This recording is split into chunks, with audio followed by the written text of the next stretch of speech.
Wajahnya dilumuri lumpur. Mengangkat batu besar. Menepuk dengan keras. Terlahirlah selfie yang sempurna. Sedikit kotor, tapi hasilnya bagus. Untuk mengambil foto keluarga, maka perlu batu yang lebih besar. Keluarga itu berdiri rapi berbaris. Ayo, foto lagi, aku sedang berkedip. Mereka adalah manusia purba yang hidup jutaan tahun yang lalu. Sebagian besar waktu, mereka semua bersembunyi di dalam gua. Menakutkan bagi makhluk prasejarah. Mereka menyaksikan kematian banyak makhluk. Beberapa diinjak sampai mati oleh mamut. Ada yang ditelan oleh ular 4 kaki. Ada yang diberikan oleh anak. Hanya mereka yang bertahan teguh. Hari ini adalah hari pergi berburu lagi. Ayah pertama kali menemukan telur burung unta. Tapi siapa yang akan pergi duluan? Untuk keadilan, ayah berencana melempar koin untuk menentukan siapa yang pergi duluan. Terlihat ayah melempar nenek ke udara. Dengan pantat menghadap ke atas, siap pergi. Anak laki-laki berlari sepanjang jalan. Berhasil mendapatkan telur burung. Tapi belum sempat menetas. Tiba-tiba ditabrak oleh ibu burung yang muncul tiba-tiba. Merebut kembali telur burung unta. Cepat, biarkan anak menggigitnya. Pergi, telur kecil. Baru saja mendarat. Anak perempuan kecil dengan cepat meluncur ke mangsanya. Di bawah pengawasan seluruh keluarga tua. Dengan serangan bergantian dari seluruh keluarga. Akhirnya berhasil mendapatkan telur burung. Seluruh keluarga berkumpul di sekitar telur ini. Kamu satu suap. Menunggu giliran terakhir untuk ayah. Hanya tersisa tetes terakhir. Tidak masalah, aku sudah makan minggu lalu. Setelah sarapan, matahari hampir terbenam. Ayah memerintahkan semua orang untuk segera kembali ke gua. Kegelapan dan ketidakpastian adalah bahaya bagi mereka. Namun putri kecil selalu merindukan dunia luar. Malam itu, putri kecil berguling-guling di tempat tidur. Sulit untuk tidur.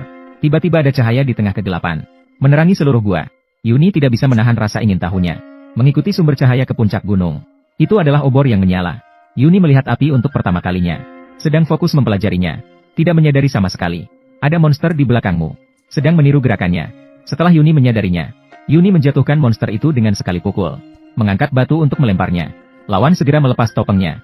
Seorang anak laki-laki tampan. Yuni benar-benar tidak percaya. Selain keluarga gulu mereka, ternyata masih ada manusia yang selamat. Anak laki-laki itu bernama Arthur. Tidak hanya berpengetahuan luas, juga mahir dalam berbagai keterampilan bertahan hidup. Dia memberitahu Yuni, akan ada bencana besar di sini segera. Hanya dengan pergi ke tempat yang lebih tinggi bisa bertahan hidup. Sebelum pergi, dia memberikan Yuni sebuah kerang laut. Mengatakan untuk meniupnya saat berbahaya. Maka dia akan segera datang. Kembali ke rumah, Yuni menceritakan pengalamannya semalam kepada keluarganya. Keluarga langsung panik. Dalam pandangan mereka, hal-hal yang tidak diketahui berarti bahaya. Saat Yoyo meniup kerang laut, keluarga itu langsung panik. Ketakutan membuat semuanya berantakan. Kerang laut hancur berkeping-keping. Yoyo menjadi marah.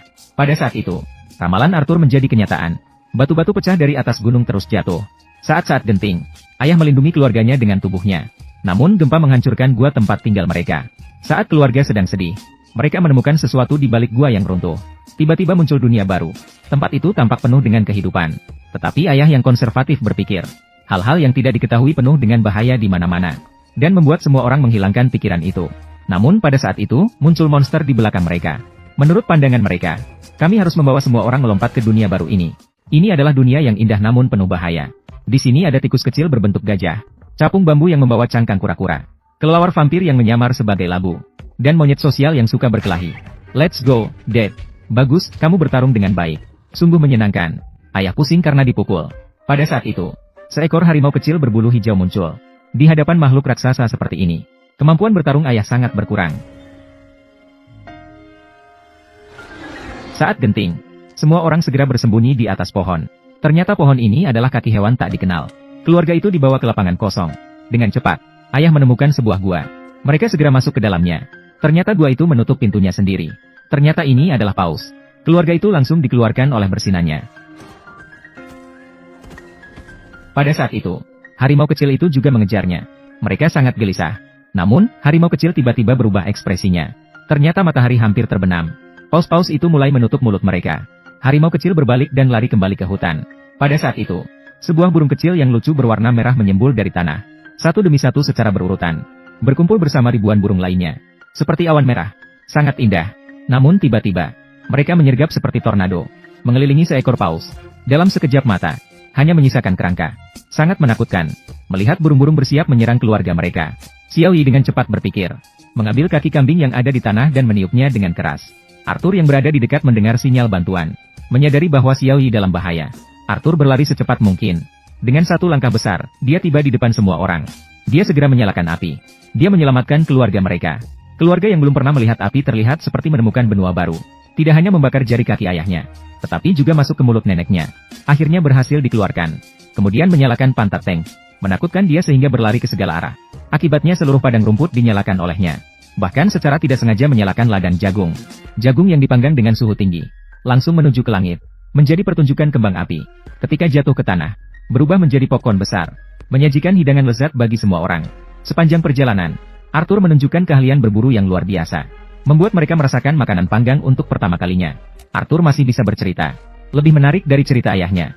Dari tatapan mata Little Yi, kita tahu, dia sudah sepenuhnya ditaklukkan. Selain itu, Arthur juga membuatkan mereka sepatu, untuk mencegah kaki terluka. Dia bahkan menciptakan payung untuk hari hujan, menggunakan pisang sebagai biaya tol.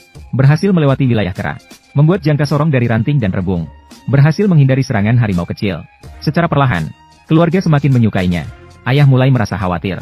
Untuk membuktikan dirinya masih berguna, dia mulai memutar otak untuk mencari ide, menciptakan beberapa hal aneh. Mari kita lihat seberapa maju penemuan manusia purba. Ini adalah sabuk kulit ular asli, dilengkapi dengan fungsi pelangsing otomatis. Dan ada mobil batu ini, bukan hanya bisa mengemudi otomatis, juga dilengkapi dengan fungsi menebang pohon. Meskipun agak tidak berguna, ini belum apa-apa. Dia langsung menepuk wajah anaknya. Dan tiba-tiba, wajahnya terpampang indah. Dan ada kacamata hitam ini. Dalam sekejap, menjadi malam.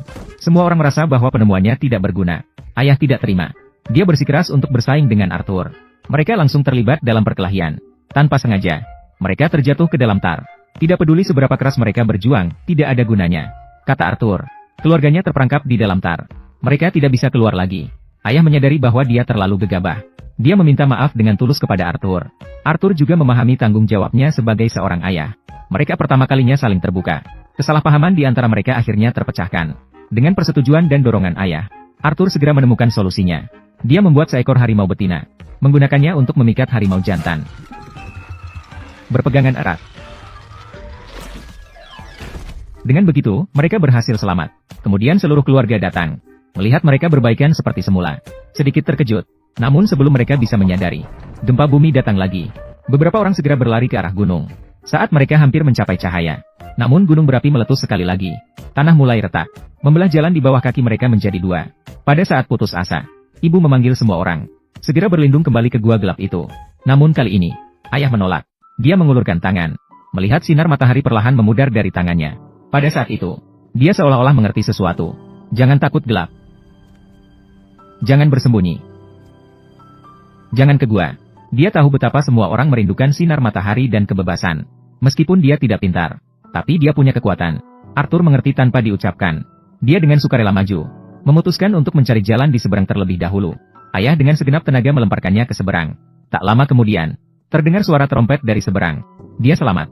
Kemudian anak laki-lakinya, Teng, ibu dan putri kecil, nenek. Akhirnya giliran si kecil, Yi. Namun dia enggan pergi, karena perpisahan ini mungkin untuk selamanya. Dia meminta maaf atas sikap manja sebelumnya. Ayah memeluknya erat. Kasih sayang seorang ayah yang besar terwujud dengan jelas pada saat ini. Kali ini bumi retak lagi. Saat yang genting, ayah menggendong Little Yi dan melemparkannya keluar. Setelah memastikan semua orang aman, ayah tersandung sepanjang jalan, kembali ke gua, mengikuti metode yang diajarkan Arthur sebelumnya. Menyalakan api. Dia bersemangat ingin memamerkan kepada keluarganya. Namun dia menyadari hanya tinggal dia sendiri. Dia dengan sedih mengambil segenggam pasir, menggambar wajah keluarganya di dinding batu. Anak laki-laki, Teng, istri dan putri kecil, nenek, dan Xiao Yi dan Arthur, dan dirinya yang memeluk mereka erat. Tiba-tiba ada getaran. Obor jatuh ke tanah. Ketika ayah kembali menyalakan api, mendadak terdengar suara aneh di belakangnya. Ternyata itu adalah harimau kecil. Ayah terkejut dan mundur terus-menerus. Kemudian ayah menyadari bahwa harimau kecil takut pada kegelapan, datang mencari kehangatan. Pada saat itu, terdengar suara trompet dari luar. Ayah sangat gelisah. Pasti keluarganya dalam bahaya. Dia akan menyelamatkan mereka. Tapi bagaimana cara untuk pergi ke sana? Saat itu, ayah yang sederhana pikirannya, memukul kepalanya dengan keras. Namun, dia memikirkan cara yang brilian. Dia menemukan kerangka paus raksasa. Dia melumuri dengan ter. Lalu dia menggunakan dirinya sebagai umpan, menarik burung merah pemakan daging. Dia naik di atas harimau kecil, menyalakan obor. Dia melompat ke dalam kerangka paus. Ketika burung mendekati kerangka, mereka akan terperangkap dalam minyak. Begitulah, burung-burung terpaksa menjadi pesawat terbangnya. Lalu dia mengendalikan arah terbang burung dengan obor, mulai terbang ke seberang. Pada saat serangan bom datang, dia berjuang keluar. Ternyata, ketika Yoyo meniup trompet, itu bukan karena bahaya, melainkan untuk memanggil ayahnya di seberang. Saat semua tenggelam dalam kesedihan, sebuah kerangka besar terbang mendekat. Bahaya di mana? Siapa yang meniup sangkakala? Yoyo berlari ke arahnya dan memeluk ayahnya erat. Akhirnya keluarga itu bersatu kembali. Dan dia juga menerima Arthur sebagai menantunya. Dan dia mengambil foto keluarga dengan penemuan sendiri. Ambil lagi, aku kedipkan mata. Alam penuh dengan bahaya dan tantangan yang tidak diketahui. Selama kita menginginkan cahaya di hati kita semua bisa menemukan matahari kita sendiri. Dan kasih sayang ayah begitu dalam dan menyentuh hati. Menjelaskan dengan sempurna apa itu kasih sayang seorang ayah. Baiklah, saya adalah Kak. Sampai jumpa di episode berikutnya.